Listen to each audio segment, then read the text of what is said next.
First things first, what I think makes him super special is he's a very offensive, defensive character. Out of all of the defensive units in the preservation abundance category, he's probably number one, meaning that he will excel in multi-DPS teams, and you will see that reflecting in a lot of the recommendations we have, because he's a very strong unit that is able to dish out a lot of damage on his own while having this thick shield that protects the entirety of his team. I think one thing in common with all of us is we all have Doctor Ratio, and Aventurine combos very, very nicely with Doctor Ratio because they both are imaginary as well, which means they play into a lot of similar supports. They both play into follow-up attacks, which means that they also play into a lot of similar things, and they're husbandos, so I guess that's the third similarity between both of them. But anyways, before we jump in, I just want to give a huge shout out to the sponsor of this video, and let's give them a warm welcome. Presenting to you AFK Journey is not just an idle game, but it's an open world kind of ethereal fantasy RPG game. Super great for any of you who like to explore and go around. Not only that, you can see live people in the game as well, as they have a very, very nice co-op feature available. You can see here, this is a real person moving. You have a very nice world server chat. You can even team up with other real players in the game in a guild system too, and fight strong monsters in the game. There's so many game modes, bosses that you can do, and you can clock off certain ranking scores as well. More important than that, right now, there's an event that I think is tremendous good value that we should take advantage of, and that is an all-hero for free login event right now for the official launch celebrations. I personally have gotten 5 days already, but you can get every single S tier character, 4-star character, or the A rank characters in this game totally for free. Make use of it, it's super, super good as well. All I need to do in this game is just click one press of a button. It gives me all the best equipment I have. Each of the classes have one set, so they just share the equipment. Tons of good value. It really lives up to its name as an AFK game, so I can play a lot of other things all at once. It's available on PC, so you can just alternate tab, do some other stuff too. It's also available on Apple iOS Store, as well as Google Play Store as well. If you like exploration, you like a bit of co-op, you'll find this game tons of great fun. You can even talk to NPCs in this game. So much that you can explore. Don't forget to use our code in the video description below, AFK Journey Creator, for a huge amount of resources. Huge enough for me anyways. Thank you guys so much for watching. Now let's get back into the video. Alright, and now first things first. What is Aventurine's best team in my opinion? Like, without a doubt, you will see it almost every single place. It really touches on what we said in our opening TLDR. Doctor Ratio, Aventurine, and a follow-up attack buffer like Topaz and Nambi. This is absolutely insane. For those of you who don't know, Imaginary and Fire can actually tackle any single boss in the game.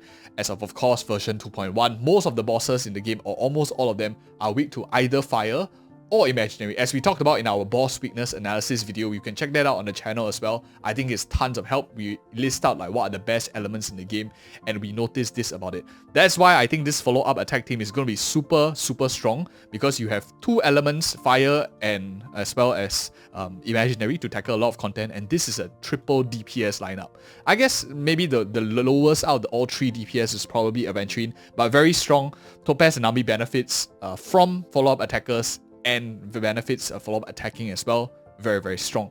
Only downside maybe is you need a little bit more debuffs oriented in the utility slot so that you get the best value out of Doctor Ratio as well. But let's look at some characters. In terms of the utility slot, I think that there are 3 or 4 main ways. Of course, you can count Pella in as well for a bit more debuffs, since you can buff the overall damage if you are looking for that aspect. But I think mainly whenever you talk about Imaginary team comps, I like Yukong a lot here for Imaginary teams to buff Doctor Ratio as well as Aventurine. You have another AoE buffer, for example like Ruanmei. And why I select these two characters rather than units like Asta is because Asta buffs attack percentage. What we are looking for is a character that buffs, for example, crit damage, crit rate, and even Imaginary. If you run with certain light cones and relic sets for Doctor Ratio and Aventurine, because Aventurine scales off differently from how Topaz and Nambi and Doctor Ratio want to scale off with. So that is a huge factor. Ruanmei similarly doesn't buff attack percentage, she buffs damage percentage, and she buffs in a team-wide fashion. For those of you who have either one of these two, I think they are very, very attractive for a follow-up team. So these 3 probably are options that I will place as available. The last option on the list is, I don't know what this is doing here. I think there might be some issue. Is this a swallow? Is this an eagle? I'm not too sure. But this might be useful in future. Maybe we'll revisit that someday. So stay tuned to the channel to find out. But let's go on to the next one, which is an Acheron team. So I didn't bother hiding this one. I think a lot of you are very anxious. You want to know how to use her. So you can see Aventurine is very useful right from the get-go. You don't have to wait for a future patch or etc. to wait for Topaz rerun and stuff like that. You can really get him using, especially if you pull for Acheron. Maybe you have a bit of pity because you got all the free tickets that they are giving out for anniversary and stuff. Acheron benefits from him quite a bit. Out of all of the defensive characters, he puts a lot of debuffs on the enemies because of his unnerve ability that he has. I'm sure you guys tested it out. If you play the storyline, you get to try him out also. Not going to spoil any story, but you do get to try him out. So that's the fun part about it. Acheron, again, super good nihility character, wants to play with debuffs. You can play her as a main DPS, or you could even play like a triple nihility mommy waifu kind of thing that the whole community wants to play, with one husbando guarding all three of them. What a lucky man he is. But anyways, you could also go with a cheaper alternative. If those of you who have Acheron and Aventurine, it's a bit expensive, I know, back to back, but you could go with cheaper alternatives like Pella, Gui Naifen, who all three of them can do some sort of damage. So you basically have like a 4 DPS team here. Very, very strong in my opinion, with debuffs around. You can just switch them around depending on what you require to in your team composition. And that is my Acheron team recommendation. Now, straying away from that, I want to go back into something that we started off with, which is really the mono imaginary team. This is a team composition that is very, very good also with a character like Luocha. But one of the issues that Luocha has versus Aventurine is he doesn't really do too much imaginary breaking outside. And if some of you who have played these teams with Luocha know that Yukong's buff is actually wasted on Luocha because he doesn't do too much damage. So every time your Luocha takes a turn, and he tends to be quite fast, you will be like, shit man, I wasted that one buff counter from Yukong on Aventurine. But once you take Luocha away, and then you put in an offensive character like Aventurine, Yukong starts to see a lot more value here, and that is what I want to talk about, and why I think a mono imaginary now becomes much more viable, because you don't care whether your doctor ratio is taking a turn. Aventurine uses it fine as well. If it's Weld and he's built like a DPS, he's going to use it very, very fine as well. So now 3, and even Yukong, if you build her for damage, could also see some utility.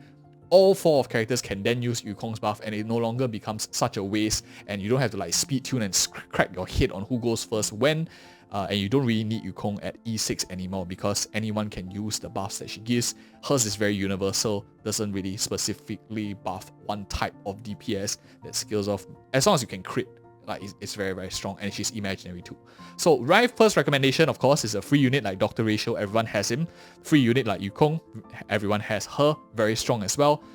You could go with Weld or Silverwolf in this slot, but let me give you some other options because these are both like 5-star characters. Not everyone has them. Dr. Ratio single target. Weld offers a lot more AoE.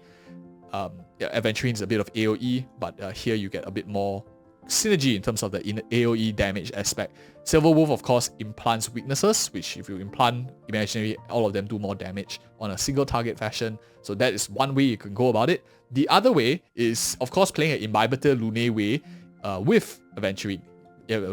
He provides a thick shield for Imbibitor Lunae, and at the same time, you can then run characters like Sparkle and a squishy character like Tingyun. One of the things you notice here is we are running very, very squishy characters. Both Yukong and Tingyun are generally quite squishy. If you have played both of them, you know somehow they draw a lot of aggro and they die very, very quickly. Aventurine removes a lot of the downsides that Luocha actually had because he protects these two very, very squishy Foxian girls that can actually do a lot of buffing for your team. So that is one advantage. You can start to run squishy supports that are very, very strong in such a team, and that's why I really like Aventurine in mono imaginary teams, especially a lot more than like Luocha was. Luocha, you will feel that he was just like, the other teammates were like way too squishy in my opinion. But speaking of squishiness, now we built an entire section for squishiness, which is really doubling down on his strengths as a preservation character. One of the things that differentiates preservation from abundance character is preservation characters increase the effective max HP of character, meaning if you have a healer, for example, and damage is done that is like 5k, your character doesn't have 5k, doesn't matter how much you heal, you're just going to get one-shotted. But if you put a 3k, 4k shield on a 2k HP character, now you can survive that one-shot. And that is the real key priority difference between a glass cannon team, why it's a lot able, because their base HP is like super, super low. Who are the primary targets? As of right now in 2.1, we have 2 which is Arlen as well as Yensing, who don't want to be hit or wants to play at super low life. In future, when more characters come about, I think that this category would likely increase, especially if you get like HP draining characters or characters that reduce healing effectiveness. I think it will be classified here as well in the Glass Cannon team. Blade doesn't really count because he wants to take damage, so Blade of course is slightly excluded. You could argue that Jing Liu could also be played here, but you probably would be playing her in or Jing Liu could play here, but of course you would rather be using like some other character like who else maybe you want to play with, but it's possible as well. But I wouldn't classify her as a Glass Cannon. On top of the Glass Cannons, of course, you have the Harmony 4-star characters who are very squishy. All of them. Esther probably is like the most chunkiest. I have no idea why. The design doesn't look chunky at all. But these three, Hanya, Yukong, as well as Tingyun, they are all super squishy, and Aventurine just protects them all like really well. So I think that's another advantage. And of course, in terms of utility slot, your shredders, like your Glass Cannons, I'll say is like Nihility 4-star characters as well, who don't really have too much HP tracers, defensive tracers, and they are generally don't want to build for any of those.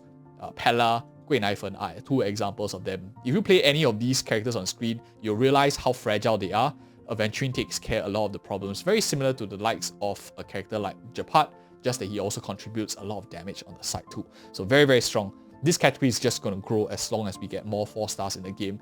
If we have a Harmony Trailblazer, I think he will be classified in this category too. Let me just put, for example, where's my MC here? So MC here, and then I'll copy this logo over. So this is your Harmony MC will likely be here too. I don't think they'll be like super chunky as well. And last but not least, I promised you I have something for everyone. And this is, of course, a new player team that I want to recommend. For any of you just starting out, you might not have too many characters. First of all, of course, if you have a character like Dr. Ratio, play him. He's going to be the best in slot synergy. They play to so many team compositions as well. Pivot, a free character you can play is Yukong. It's a very rare situation that I actually recommend Yukong for a new player. But now, because of the lack of downside of your supportive defensive character using Yukong stack, I think it's a lot more easier to get Yukong working even without Eidolon 6, which was the main point of Eidolon 6 for Yukong. Why it's so good is because it allows you to allocate the buff that Yukong gives directly to your DPS. But now you don't care because you have 2 DPSs. Yukong can be built as a pseudo DPS too, so you have like 3 people that can use Yukong's buff, which is very strong. Utility section, I have 2 recommendations for any of you. You can go in terms of Herta, which is going down the follow-up route. If you're running Elation, Path of Elation in Simulated Universe, you're a new player. She will help you scale into the pure fiction game mode later on. Serval is a bit more versatile. If you don't plan to pull for a character like Jing Yuan, you don't want to play Kafka, you maybe just miss Acheron, you're not pulling for her.